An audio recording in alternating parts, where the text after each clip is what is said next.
అందరికీ నమస్తే అండి. మీడియా మిత్రులందరికీ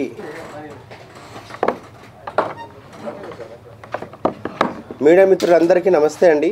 నా కోసం ఇంతసేపు వెయిట్ చేశారు. Many thanks to all media. Thank you once again.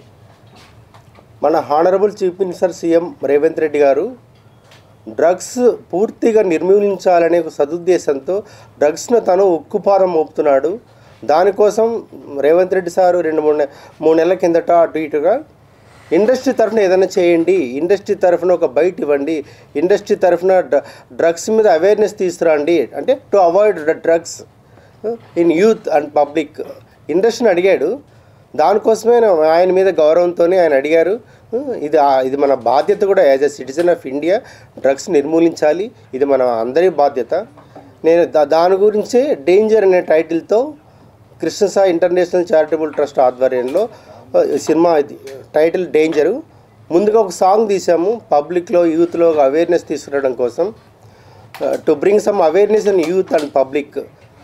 తర్వాత ఈ సాంగ్ మన honourable commissioner Shri C V Anand గారికి చూపించాము. ఫస్ట్ ఈ సాంగ్ని లాంచ్ చేసింది ఐజీ సుమతి గారు. మళ్ళీ ఈ సాంగ్ని సెంట్రల్ మినిస్టర్ కిషన్ రెడ్డి గారికి చూపించాము, హర్యానా గవర్నర్ దత్తాత్రేయ సార్కి చూపించాము, అప్పటి తెలంగాణ గవర్నర్ తెలంగాణ గవర్నర్ శ్రీమతి తమిళిసై గారికి కూడా చూపించడం జరిగింది. ఇలా ఎంతోమంది అడిషనల్ డీజీపీలు, ఐఏఎస్లు, ఐపీఎస్లకి సినిమా మన సినీ సెలబ్రిటీస్ కూడా చూపించాం. ఇవన్నీ కూడా మీరు గూగుల్లో, యూట్యూబ్లో చెక్ చేస్తూ ఉంటాయి. అందరూ అప్రిషియేట్ చేశారు. ఈ సాంగ్ ముఖ్యంగా ఈ డేంజర్ అని, ఈ సాంగ్ అంటే డ్రగ్స్ ముట్టుకుంటే డేంజర్, లైఫ్ కెరీర్ పాడవుతుంది, జీవితమే నాశనం అయిపోతుంది, ముఖ్యంగా జైలు పాలవుతారు డ్రగ్స్ ముట్టుకుంటే. మనం చేరవలసిన గమ్యం చేరలేం. అదే సాంగ్లో లాస్ట్లో పాయింట్ వస్తుంది, ఓ యువత నీ గమ్యం ఎటువైపు, నీ డెస్టినేషను, పేరెంట్స్ వాల్యూ ఏంటి, కష్టపడి చదివిస్తున్నారు. కష్టపడి చదివించినప్పుడు మనం ఒక గోల్ ఉంటుంది, లైఫ్ కెరీర్ సెటిల్ అవ్వాలి. అలా పోకుండా ఇలా డ్రగ్స్ బారిన పడుతున్నారు. ఈవెన్ చాక్లెట్ రూపంలో కూడా డ్రగ్స్ తింటున్నారు పిల్లలు. వాళ్ళలో మంచి అవేర్నెస్ తీసుకురావడం కోసమే ఇది చేసాము. మీరు అందరూ దీన్ని అప్రిషియేట్ చేయండి, అందరూ మమ్మల్ని సపోర్ట్ చేయండి. Danger title. త్వరలోనే ఇది సినిమా పూర్తి స్థాయిలో ప్రారంభిస్తాము. మళ్ళీ ఇంకో ప్రెస్ మీట్లో మీకు అన్ని డీటెయిల్స్ ఇస్తామన్నమాట. దీని మీద హిందీలో కూడా తీసాము. ఇది హిందీలో కూడా అడిషనల్ డీజీ జిహెచ్పి రాజు సార్ దీని మీద వాల్యుబుల్ వీడియో బయట ఇచ్చారు. తమిళ్లో కూడా తీసాము, ఆల్రెడీ మీరు చూడడం జరిగింది. ఇంకా మీకు ఇంకేదైనా క్వశ్చన్స్ ఉంటే దీని మీద అడగండి. కృష్ణసాయి గారు, మీరు తీశారు సంతోషం, సొసైటీని ఉద్దేశించి, మనిషి జీవితాన్ని ఉద్దేశించి ఈ సాంగ్ మీ సినిమాలో అనుకోకుండా కమర్షియల్ వాల్యూస్తో పాటు సినిమా తీయాలని పాట తీశారు, సంతోషం.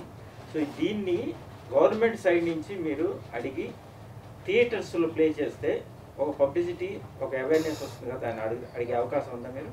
Definitely I'm going to give representation. Already ఇంతమంది చూపించాం కాబట్టి థియేటర్స్లో అంటే బిఫోర్ మూవీ రన్నింగ్ ప్లే చేయాలని అంటారు మీరు. కరెక్టే, అది చాలా మంచి పాయింట్. మీడియా అంటేనే సరే మంచి క్వశ్చన్ వేస్తారు. ఇప్పుడు టొబాకో, సిగరెట్ వీటి అన్నిటి మీద మనకు థియేటర్స్లో బాగా చూపిస్తారు. ఫస్ట్ అదే చూపిస్తారు. అది చూడడం వల్ల చాలామంది స్మోకింగ్, టొబాకో వదిలేశారు. 99% ఎవరు ఒకప్పుడు థియేటర్స్లో స్మోకింగ్ చేసేవాళ్ళు, టొబాకో తినేవాళ్ళు, పాన్ తినేవాళ్ళు, ఇలా పడేసేవాళ్ళు, ఉమ్మేసేవాళ్ళు. ఇప్పుడు అది లేదు. అది ప్రతి మూవీలోనూ, ఏ మూవీ రన్ అయినా ఫస్ట్ అది చూపించడం వల్ల పబ్లిక్లో చాలా మార్పు వచ్చిందండి, చాలా మార్పు వచ్చింది. అసలు ఇప్పుడు నవేడేస్ సిగరెట్ స్మోకింగ్ అనేది లేదు, వెరీ రేర్. అసలు ఇంకా 1% ఉంది అంతే. దానివల్ల చాలామంది మారిపోయారు. అలా మన ఈ సాంగ్ కూడా థియేటర్స్లో ప్లే చేపిస్తాము. గవర్నమెంట్ ఆర్డర్ తీసుకొని గవర్నమెంట్కే ఇవ్వబోతున్నాం. ఈ సాంగ్ మాత్రం గవర్నమెంట్ అన్ని థియేటర్స్లో కూడా ప్లే చేయిస్తాం వెరీ సూన్. సో అట్లీస్ట్ అది చూసిన థియేటర్కి వచ్చిన 100 మందిలో కనీసం 70% అయినా మారుతారు. చూసి ఒకరోజు మారిపోతారు పూర్తిగా. ఈ టొబాకో, అవాయిడ్ సిగరెట్ అనేది ఇది ఎన్నో సంవత్సరాల నుంచి చూపించడం వల్ల ఇన్నాళ్ళకి ఇంత మార్పు వచ్చింది, పబ్లిక్లో అవేర్నెస్ వచ్చింది. ఈ సాంగ్ బేస్ చేసుకొని ఎలాంటి కథతో సినిమా తీయబోతున్నారు? అంటే డ్రగ్స్ తీసుకోవడమే ఒక క్రైమ్, డ్రగ్స్ అమ్మినా క్రైమే, కొన్నా క్రైమే. ఈ కాన్సెప్ట్ మేము చూపించబోతున్నాం. మన both Telangana and Andhra, AP police ప్రతిరోజు ట్రేస్ చేస్తున్నారు. ఏదో గంజా కేసు పట్టేస్తున్నారు, సీజ్ చేస్తున్నారు, అరెస్ట్ చేస్తున్నారు, వాళ్ళు జైలు పాలు అవుతున్నారు. సైమల్టేనియస్గా వాళ్ళు చేస్తున్నారు పోలీస్ డిపార్ట్మెంట్. దాన్ని మీడియా కూడా హైలైట్ చేస్తుంది. ఎందుకంటే ఇంకొకటికి సైకలాజికల్ ఫియర్ ఉంటుంది, అరే మనం డ్రగ్స్ పట్టుకొని వెళ్తే ఎవడెవడు పట్టుకుంటాడని. ఈ డ్రగ్స్ నిర్మూలించాలంటే మీడియా అండ్ పోలీస్ సపోర్ట్ ఉండాలండి. ఇది లేకుండా ఎవరి వల్ల కాదు. దట్ ఇంకా పబ్లిక్లో కూడా సెల్ఫ్ రియలైజేషన్ ఉండాలి. ఇలా డ్రగ్స్ తీసుకుంటే ఏమైపోతాం మనం, మన హెల్త్ పాడవుతుంది, హాస్పిటల్ పాడవుతుంది. హాస్పిటల్ 10 సంవత్సరాలు బతకాల్సిన వాడు 5 సంవత్సరాలకే చనిపోతున్నాడు. కెరీర్ మధ్యలోనే ముగిసిపోతుంది.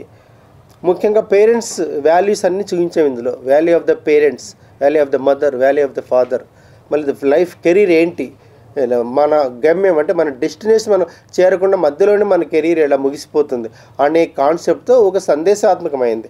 కమర్షియల్గా కోసం కాదు, డబ్బు కోసం కాదు ఇది తీస్తున్నది. మాకు దీని గవర్నమెంట్ పోలీస్ సపోర్ట్ ఉంది ఆల్రెడీ. వాళ్ళ సపోర్ట్తో నేను చేయగలిగినాము. అది. సో మీడియా ఇప్పుడు సపోర్ట్ ఇస్తుంది. థ్యాంక్ యూ వాళ్ళు. మీరు ముందుకు వచ్చినందుకు మాకు సంతోషంగా ఉంది. సో ఈ అవేర్నెస్ ఇలా కంటిన్యూ ప్రతి సినిమాకి చేసే ప్రతి సినిమాలో చూపిస్తారు ఒక పాయింట్ మీద. డెఫినెట్గా మెసేజ్ అనేది ఒక ఇంటర్నల్గా అండర్ కరెంట్ అనమాట. ఒక మెసేజ్ అనేది ఉంటుంది. నేను జైల్ థీఫ్ సినిమా చేసిన దాంట్లో కూడా హ్యూమన్ యాంగిల్ చూపించావు. హీరో దొంగతనాలు చేస్తాడు, ఆర్ఫనైజ్లకు ఇచ్చేస్తాడు, అందరినీ మార్చేస్తాడు. ఆ దొంగ కూడా హ్యూమన్ బీయింగ్గా మారిపోతాడు మంచిగా అనేది ఒక మెసేజ్. దొంగతనం చేస్తే ఖచ్చితంగా జైలుకి వెళ్తారు, దాన్ని చూపించాం జైలుకి వెళ్ళేది. సార్ చాలామందిని సందర్శించాం మా ట్రస్ట్ తరఫున. అది ఇంకా పూర్తి స్థాయిలో చేయాల్సిందండి. తీసుకుంటాం, ఇంకా ఉంది కదా. ఇంకా మళ్ళీ నెక్స్ట్ మన మీట్లో అవన్నీ కూడా మీకు బైట్స్ చూపిస్తాం. ఆ విక్టిమ్స్తో మనం వాల్యుబుల్ బైట్ తీసుకుంటాం. ఇప్పుడు సినిమా సైడ్ రావడానికి చేయడానికి ఇన్స్పిరేషన్ ఏంటి అసలు? ఇది చాలాసార్లు చెయ్యాలి నేను ఈ సినిమా సైడ్ రావాలి నేను సోషల్ మీడియా. నాకు ఇన్స్పిరేషన్ అనేది సూపర్ స్టార్ కృష్ణ గారు అండి.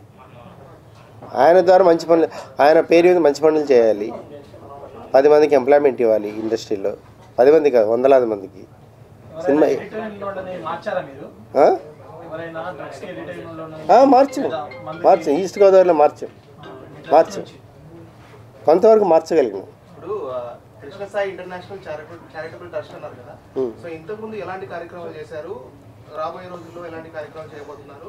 సో అసలు కృష్ణసాయి ఇంటర్నేషనల్ ట్రస్ట్ ఎప్పుడు పెట్టారు? As a good question. Krishnasai international charitable trust అనేది ఇది నా ఓన్ అండి. ఎక్కడ డొనేషన్స్ తీసుకోకుండా అది ఓన్గా మనం వచ్చిన మన ఇన్కంలో చేస్తున్నాం. దీంట్లో ముఖ్యంగా మెడికల్ హెల్ప్ చేసాం. చాలామంది మెడికల్ హెల్ప్, మన పేర్లు నాకు ఆల్రెడీ మీకు తెలుసు. ఎడ్యుకేషన్ హెల్ప్ చేసాం, పూర్ పీపుల్కి, నీడీ పీపుల్కి ఫీజులు కట్టాం. మెడికల్ హెల్ప్, కిడ్నీ డయాలసిస్ కావచ్చు, యాక్సిడెంట్స్ కావచ్చు, ఇంకేదైనా ఎమర్జెన్సీ సర్జరీస్ కావచ్చు, మెడికల్ హెల్ప్ చేసాం. ఎడ్యుకేషన్ హెల్ప్ చేసాం. చాలా హోమ్స్కి అమౌంట్ డొనేట్ చేసాం. ఎవరికైనా మ్యారేజెస్ కాని వాళ్ళకు, ఆడపిల్లలు కూడా హెల్ప్ చేస్తాం. రూరల్ పూర్ ప్రెగ్నెంట్ ఉమెన్స్కి వాళ్ళకి శ్రీమంతాలు చేసాం. అంటే మంచి ఫుడ్ పెట్టి మంచి వాళ్ళకి బట్టలు పెట్టడం జరిగింది.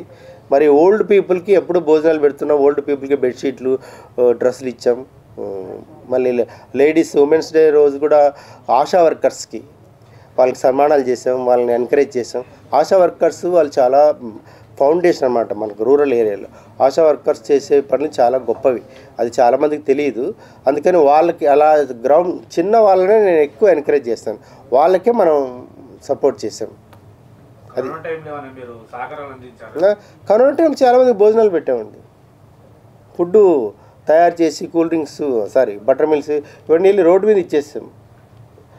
కర్ఫ్యూ ఉన్నా కూడా నేను వెళ్ళి అందరికి ఇచ్చాను. అది చాలా క్లిప్పింగ్స్ కూడా ఉన్నాయి. సార్ డ్రగ్స్ పైన ఇప్పుడు పరిస్థితులు ఎలా ఉన్నాయి, యువత ఎట్లా అట్రాక్ట్ అవుతుంది, దానికి ఎందుకు అవుతుంది, ఒక రీసెర్చ్ లాంటిది ఏమన్నా చేశారా? అలాగే సినిమాలో ఏమన్నా రియాలిటీ చూపించే అవకాశం ఉందా? సినిమాలు రియాలిటీ చూపిస్తామండి. అంటే ఏమన్నా రీసెర్చ్ చేస్తారా? యువత ఎట్లా ఎందుకు బానిస జరుగుతుంది, కరెక్ట్ స్క్రిప్ట్ జరుగుతుంది. డెఫినెట్గా మారిపోతారండి. పబ్లిక్ మారాలంటే హీరో సిగరెట్ తాగుతారు ఫ్యాన్స్, హీరో మంచి చేస్తే మంచిగా చేస్తారు. సో మీడియా, మూవీ అయినా మీడియా అయినా అంతా ఒకటే. ఏదైతే విజువల్గా మనం చూపిస్తామో అది ఇమ్మీడియట్గా ఎక్కుతుంది, పబ్లిక్ తొందరగా రీచ్ అవుతుంది. అందుకని ఒక మంచి చూపించబోతున్నాం. డ్రగ్స్ ముట్టుకోవద్దండి, లైఫ్లో ముట్టుకోకూడదు. డ్రగ్స్ ముట్టుకుంటే క్రైమ్ రేట్ ఇలా పెరుగుతుంది, జైలు పాలవుతారు. చచ్చిపోతారు, చనిపోతారు, కెరీర్ ఎండ్ అవుతుంది, పేరెంట్స్ ఆశలు అడియాసలు అయిపోతాయి, వాళ్ళు ఇంకా డిప్రెషన్లో పోతారు. ఈ నెగిటివ్ పాయింట్స్ అన్నీ చూపిస్తాం. దానివల్ల జరిగే దుష్పరిణామాలు, ఇందాక సుమతి గారు చెప్పినట్టు దుష్పరిణామాలు అంటే ఎఫెక్ట్ ఎలా ఉంటుంది, డిసడ్వాంటేజెస్ ఏంటి అనేది చక్కగా చూపిస్తాం. స్క్రీన్ మీద అది చూస్తేనే అర్థమవుతుంది నేను చెప్పేదానికంటే కూడా. పెద్ద హీరోలు ఎందుకు చేయట్లేదండి మీలాగా? అది మీరు అడగండి వాళ్ళని. అడిగితే చెప్పారు కదా, మీరంటే ఒక సందేశం లాగా ఇస్తే అయిపోతుంది, అలాగా మీరు చేయండి అని ఒక వాక్యం చెప్పచ్చు కదా. Yeah definitely. మేమంటే చాలా చిన్నవాళ్ళం, చిన్న హీరోని నేను.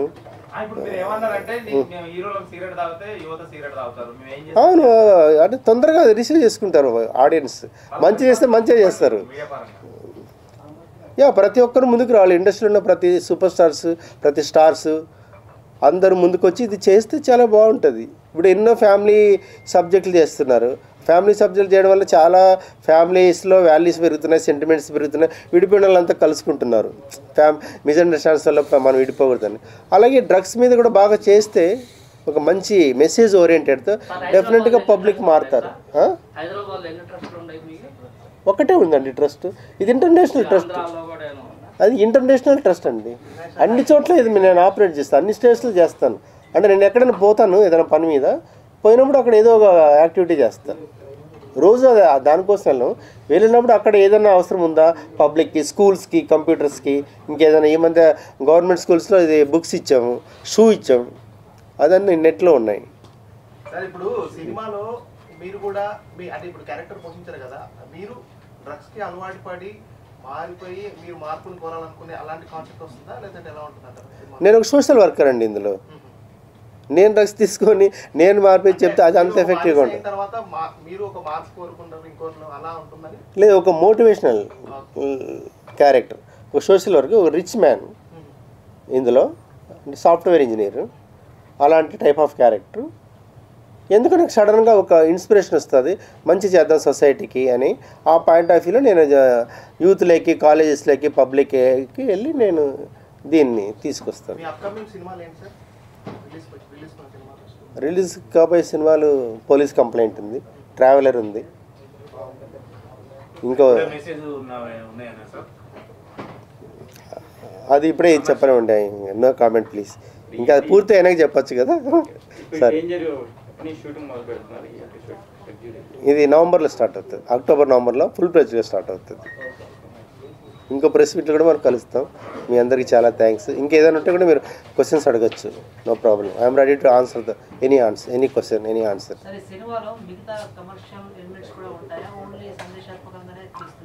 కమర్షియల్ ఎలిమెంట్స్ ఏం పెట్టడం లేదండి సినిమాలో. ఇది వర్కౌట్ అవుతుంది. మెసేజ్ ఓరియంటెడ్ సినిమాలు కూడా చూస్తారు. ఆర్ట్ ఫిల్మ్ చూడాలి, అంకురం ఇలాంటి ఆర్ట్ ఫిల్మ్ కూడా చూస్తారు జనాలు. ఇక్కడ కంటెంటే హీరో, కథే హీరో, చూస్తారు. ఇప్పుడు ఇండస్ట్రీ సైడ్ నుంచి కానీ కొంతమంది ప్రొడ్యూసర్లు వాళ్ళు స్ట్రగుల్ అవుతున్నారు, సినిమా తీసి థియేటర్స్ వరకు ముందుకు వెళ్ళలేక. అంటే మీరు అప్కమింగ్ ఇండస్ట్రీ గురించి కొంత ఇంకా మీకు డెవలప్ అవుతుంది. సో దీన్ని ఫేస్ చేయడానికి మీరు సిద్ధంగా ఉన్నారా? యా, సిద్ధంగా ఉన్నాను. నేను రిలీజ్ చేయగలుగుతాను. ఆల్రెడీ నేను జీవితం రిలీజ్ చేసిన 200 థియేటర్లో రిలీజ్ చేసుకోగలిగినాను. I can do. రిజల్ట్ అనేది పబ్లిక్ ఇష్టం, అది ఆడియన్స్కి నచ్చచ్చు నచ్చకపోవచ్చు, అది ఎవరు ఏం చేయలేరు, ఏ డైరెక్టర్ కూడా ఏం చేయలేరు. బట్ రిలీజ్ చేస్తాం. ఏం సార్ ఇది mini pan India, Tamil, Telugu, Hindi, Kannada, Malayalam.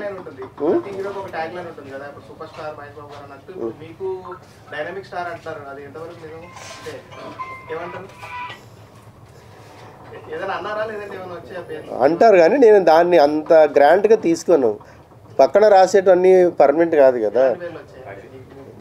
నాకు అందరూ హ్యాండ్సమ్ హీరో అంటారు, హ్యాండ్సమ్ హీరో కృష్ణ సాయి అంటారు.